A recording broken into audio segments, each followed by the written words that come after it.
자, 봅시다. 자, 여러분, 여기에서는 효용, 기대 효용 지문이라고 합시다.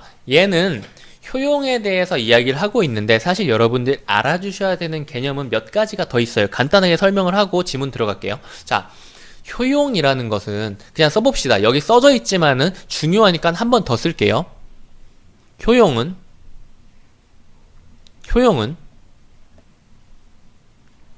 주관적 만족감이에요. 얘를 금액으로 표현할 수 있지만 정확하게 금액과 효용이 동일하다라고 말을 할 수는 없는 거예요. 둘은 살짝 다른 개념인 거예요. 이거 일단 이해됐죠? 그리고 나서 요거를 해볼게요. 만약에 2천만 원이라고 써졌으니까 2천만 원이라고 할까? 아니면 빵이라고 해볼까? 빵이라고 해봅시다. 이게 돈이 아니라 지금 가로가 빵이라고 해볼게요. 빵을 내가 만약에 하나를 배 쫄쫄 굶은 상태에서 빵 하나를 먹었어요. 누가 줬어. 그럼 나는 허겁지겁 너무 맛있게, 어떤 맛일까? 꿀맛일까? 그냥 저 세상 맛이겠지. 이 세상 맛이 아닐 거예요. 이게 바로 내가 빵 하나를 먹음으로써 느낀 효용의 증가분이에요. 근데 하나를 먹었는데 하나 더 먹을 수 있을 것 같아. 그래서 하나를 더 먹었어요. 하나를 더 먹었는데 처음에 하나를 먹었을 때보다 만족감이 똑같을까요? 좀 적게 만족스럽지 않을까? 이렇게 하나를 더 먹고 만약에 한 4-5개를 먹었다고 생각하면 배가 불러가지고 이제 슬슬 역겨워지지 않을까요? 이렇게 재화 하나를 더 얻었을 때 내가 느끼는 주관적인 만족도인 효용은 체감하게 됩니다. 이 한 단위를 추가했을 때를 경제학적인 용어로 한계라고 하죠. 하나를 추가했을 때 내가 얻는 주관적인 만족도인 효용, 이것을 바로 한계 효용이라고 하는데, 이 한계 효용은 지금 우리가 봤듯이 처음 먹었을 때, 두 번째 먹었을 때, 세 번째 먹었을 때 점점점 줄어들고 있죠. 한계 효용은 체감합니다. 한계 효용이 체감한다는 데서 다시 어떤 이야기를 할 수 있냐면, 이번엔 파란색으로 해볼까요? 한계 효용은 체감하잖아. 요거 하나만 더 봅시다. 자, 내가 지금 이 점에 있어요. 요 점에 내가 지금 존재하고, 2라는 이 점에 내가 지금 존재하고 있어요. 나는 배를 쫄쫄 굶은 상태에서 빵을 하나 먹은 상태예요. 여기에서 하나를 더 먹었을 때 추가되는 효용은 요만큼이라 그랬죠? 그리고 아무것도 안 먹었을 때 추가되는 효용은 요만큼이라 그랬죠? 자, 이 상태에서 이 빵을 돈으로 바꿔볼게요. 나한테 지금 2천만 원이 있어요. 그리고 얘랑 똑같은 거리가 갔으니까 얘는 4천만 원인 점이에요. 내가 있고 친구가 있어요. 50% 확률로 상대에게 2천만 원을 줘야 돼. 반면 50% 당연히 그럼 50% 확률로 상대에게 2천만 원을 받을 수도 있겠죠. 이런 게임이 있다고 해봅시다. 반반이야. 내 돈을 전부 상대에게 주거나 상대의 돈을 전부 내가 뺏어오는 거예요. 자, 그런데 그러면은 죽이 되든 밥이 되든 이런 학생도 있겠지만은 요 그래프에 따르면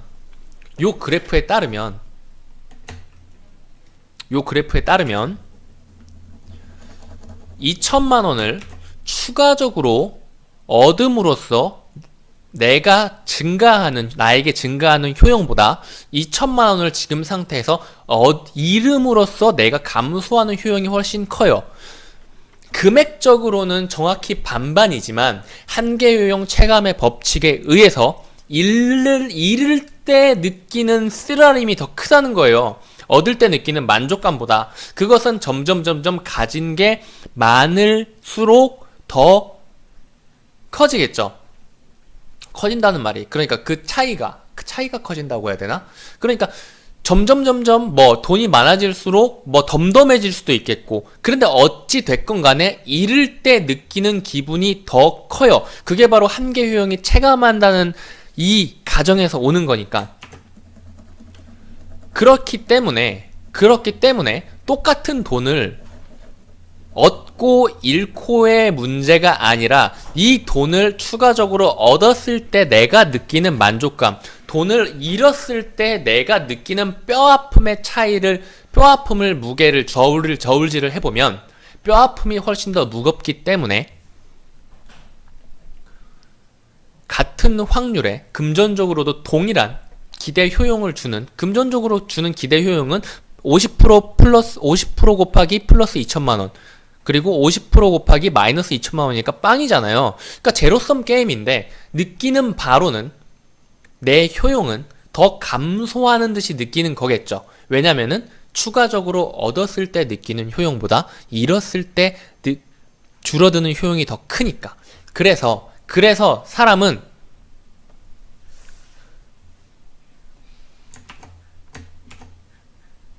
위험한 일을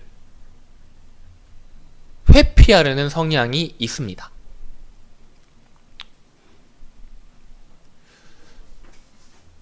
요 것들을 이해를 좀 해주셔야 돼요. 이제 질문을 들어갈 텐데, 그래서 내가 소유한 주택의 가치, 나도 1억원짜리 주택 가지고 싶다. 그 아무튼 간에 요즘에 1억원짜리 주택은 없지만은 어찌됐건 가지고 싶은 건 가지고 싶은 거예요. 내가 집을 가졌는데 불이 난단 말이야? 진짜 죽고 싶을 거예요. 8천만 원의 손실을 입어가지고 1억 원짜리 주택이 2천만 원이 된대. 진짜 죽고 싶겠다. 그런데 화재가 발생하지 않을 경우에는 그대로 1억이겠죠. 요것을 그래프로 나타낸 게 바로 이 그림이에요. 그러니까 화재가 발생할 확률 10%고 화재가 발생하지 않을 확률은 90%죠. 그러면은 이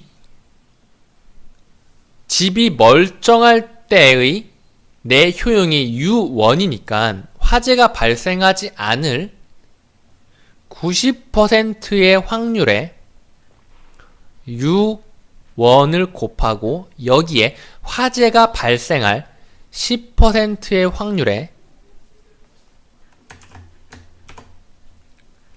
전부 다 불타버린 집을 보는 내 기분인 U2가 더해진다면은 모든 경우의 수를 상정한 나의 기대 효용이라는 것이 만들어져요. 그리고 여기에서는 이 U라는 애죠. 그리고 화재가 발생할 확률이 높을수록 U2, 낮은 만족도인 U2의 비중이 커지므로 이 U의 점은 점점 더 내려가게 되겠죠.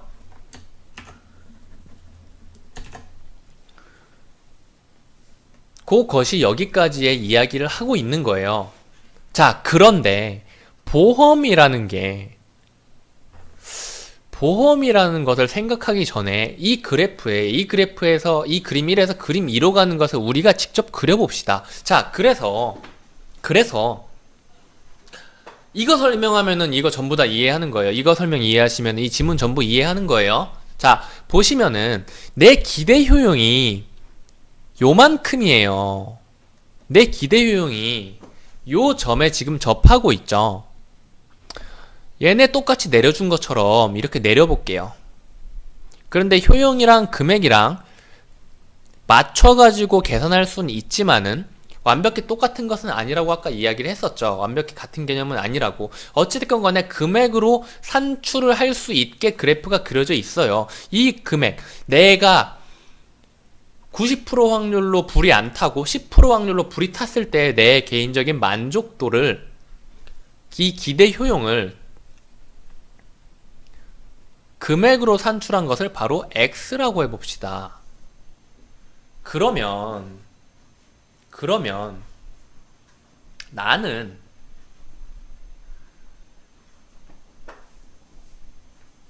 만약에 어떤 애가 그냥 무상으로 나한테 야, 네 불에 타도 내가 그냥 그거 전부 다 고쳐줄게. 불에 타기 전이랑 똑같은 상태로 만들어줄게. 라고 한다면 불에 타건 안 타건 필요 없이 나의 만족도는 100% U1이 되겠죠. 그럴 경우에 내가 느끼는 효용을 금액으로 내려보면 이건 내 개인의 한계 효용 곡선이에요. 아까 빵 하나 먹을 때 이거 하나하나 이어낸 거예요. 그래서 내려보면 1억이라는 거예요. 그렇다면은 나는 사실 불에 탔을 때를 상정했을 때, 이 경우를 가정했을 때 내가 느끼는 내 자신이 가진 위험성을 전부 다 고려한 내 자산 가치는 X1이라고 생각을 했어요. 근데 1억을 전부 다 고쳐주겠다는 애가 있네? 그럼 나는 이 친구한테 X와 1억의 차이만큼의 금액을 야, 고맙다. 이거 그냥 네 가져. 요 정도는 줄 수 있어. 라고 하면서 주지 않을까? 그럴 수도 있지 않을까요? 그냥 고마워서? 그쵸? 그게 바로 보험이에요. 그게 바로 보험인데, 보험사는 보험료를 받죠. 보험료를 받아요. 보험료를 받아서 보험료를 지불하고 보험에 가입했을 때 무조건 1억 원을 전부 다 보장해 드리겠습니다 라고 하죠. 그러면은 내 자산 가치는 보험에 가입하게 됐을 때 1억 원의 주택 가치를 모두 보장받기는 하지만 보험료를 내야 돼요. 그래서 내 자산 가치는 화재 발생 여부에 관계없이 1억 원 마이너스 보험료가 돼요. 1억 원 마이너스 보험료인 이 점이 됩니다. 이 점은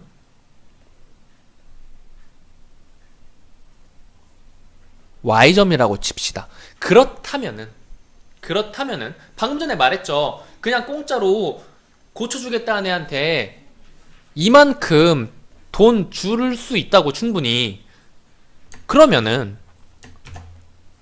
보험사한테도 보험료를 이만큼 책정하긴 했지만은 내가 추가적으로 더 줄 수 있는 여분이 이 정도는 되지 않을까요? 그쵸? 이 정도는 별표친 이 정도는 내가 추가적으로 줄 수 있는 게 아닐까요? 그쵸? 이건 뭐예요? 위험을 회피하기 위해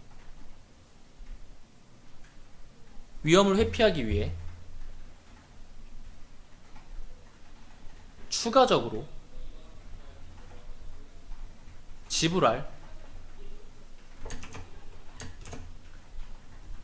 의사가 있는 금액입니다. 이것을 지문에서 뭐라고 했어요?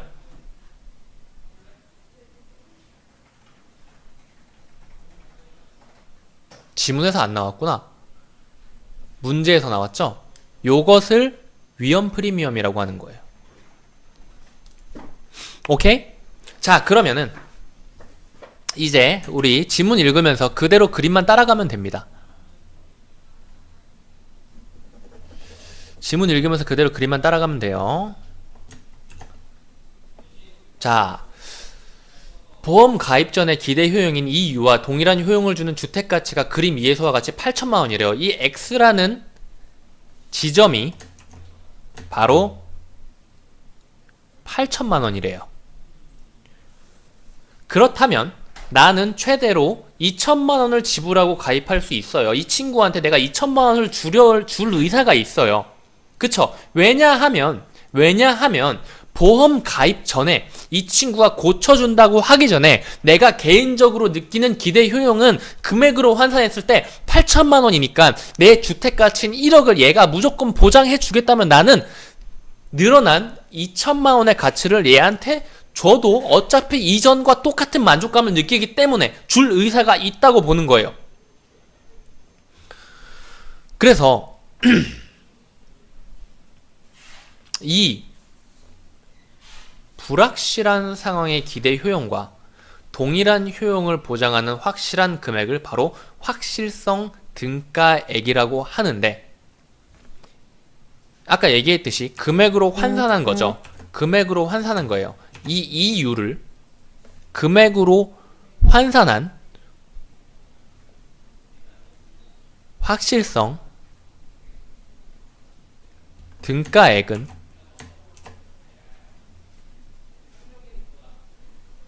$8,000인 거죠. 내가 느끼는 내 주택의 주관적 가치가 바로 8천만 원인 거예요. 불에 날 수도 있으니까. 1억은 아니라는 거지. 이 확실성 등가액의 크기는 내가 주택 가치의 변동 위험을 얼마나 기피하는가에 관련되어 있기 때문이라고 하는데, 만약에 내가 불에 탔을 때 진짜 자살하고 싶을 정도로 그걸 너무 싫어해. 그러면은 이 확실성 등가액은 줄어들겠죠. 만약에 나는 불에 타는 어떤 사람은 불에 타는 거 신경도 쓰지 않고 내 집은 그냥 1억이야. 이 사람은 위험을 회피한 사람이나 위험을 아예 뭐 아무런 생각도 안 하고 있는 거죠. 위험 무관심자 뭐 이런 용어는 없지만, 그럴 경우에 이 확실성 등가액은 늘어나게 될 거예요. 자, 그래서 내가 소유한 주택의 객관적인 가치는 위험에 대한 깊이 정도와 상관없이 객관적인 화재 발생 확률에 의존할 것이다. 무슨 말이냐면, 이것은 나의 주관적인 만족감을 이렇게 내려가지고 금액으로 환산한 건데, 사실 객관적 가치는, 여기다 똑같이 내립시다.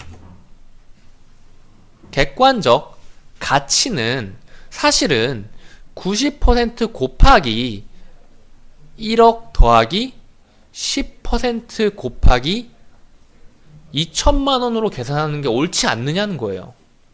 이걸 계산하면 얼마가 나와요? 9,200이에요. 객관적인 가치가 바로 9,200이에요. 객관적인 금액적 가치가 9,200인데 왜 확실성 등가액은 8,000이냐? 말했잖아. 효용이란 주관적인 만족감이라고요. 객관적인 가치랑 다를 수 있다고요. 이 객관적인 가치가 9,200만 원이라면은 보험회사는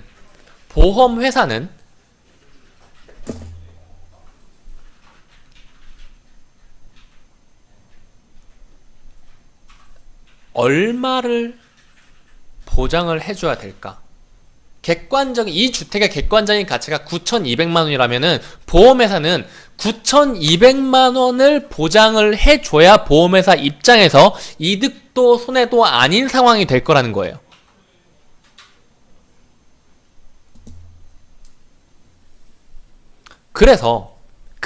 그런데 어쨌든 간에 주택 가치는 1억이잖아요. 어떻게 하면 9,200만 원을 보장할 수 있게 되느냐? 1억을 보장해 줄게. 대신에 우리한테 800만 원만 내.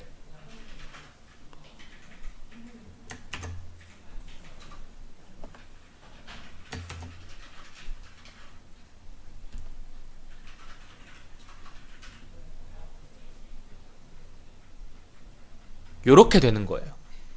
800만 원만 내.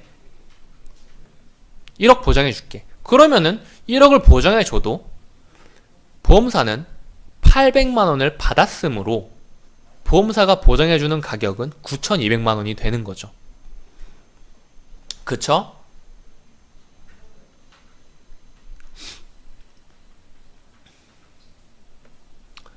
자, 그래서 보험사는 800만 원보다 높은 보험료를 받는다면 보험 계약 전부 다 이득이 높아져요.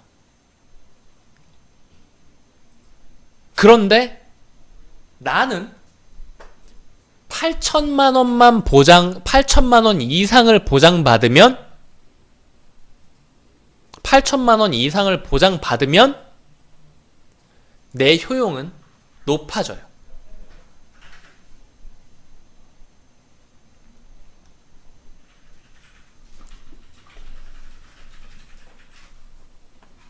이 구간이 정말 중요한 구간이에요. 보험사는 내가 이런 사람이라는 걸 알고 있어요. 하지만 나의 주관적인 만족도인 8천만 원이라는 것에 대해서 정확하게는 몰라요. 이 구간은 어떤 구간이냐? 이 9,200만 원은 보험사의 손익분기점이고 8천만 원은 내 개인적인 보험 가입 전의 주관적인 만족도예요. 그러면은 8천만 원과 9,200만 원 사이에 어떤 지점을 보험 계약 조건으로 걸겠죠. 그리고 보험사의 입장에서는 이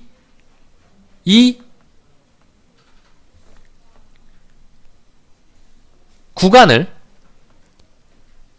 더 8천만 원에 가깝게 예상할수록 이득인 거고, 나의 주관적인 만족도는 어찌됐건 간에 계약하기 전보다 조금 더 효용이 늘어난다면 계약할 의지가 있는 것이기 때문에 내 입장에서는 주관적인 만족도인 효용이 늘어나고 보험사 입장에서는 이득을 보는 거기 때문에 서로 윈윈이라고 할 수 있는 거죠. 이것이 왜 가능하느냐? 한계 효용은 체감하고 위험 회피적인 성향 때문에 잃는 것을 더 크다고 생각하는 효용의 관점에서 가격을 내려보면 객관적인 가치랑은 다를 수 있단 말이에요. 그 사이를 파고드는 것이 바로 보험사라는 거고. 오케이? 그래서 이 보험이라는 것은 개인의 만족도인 효용은 체감하잖아요. 그쵸? 개인의 만족도인 효용은 체감하는데 객관적인 가치는 체감하지 않잖아요. 그래서 이 점을 이렇게 체감하는 곡선이 아니라 직선으로 만들어준다는 거야.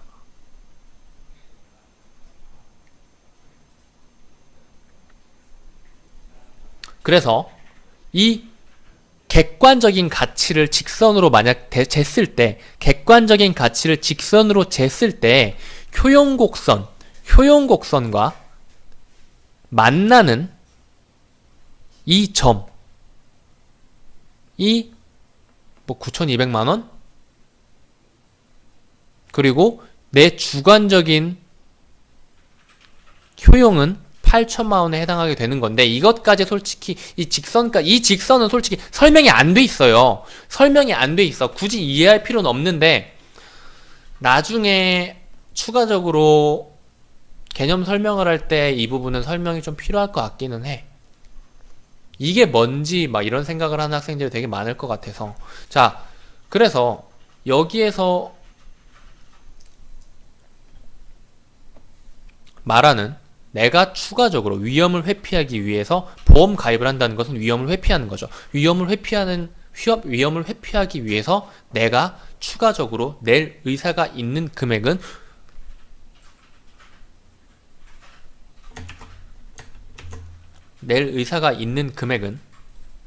만약에 보험료가 800만 원이라고 쳐졌을 때 나는 1,200만 원의 금액을 더 낼 의사가 있는 거죠. 1억을 보장받을 수 있으니까.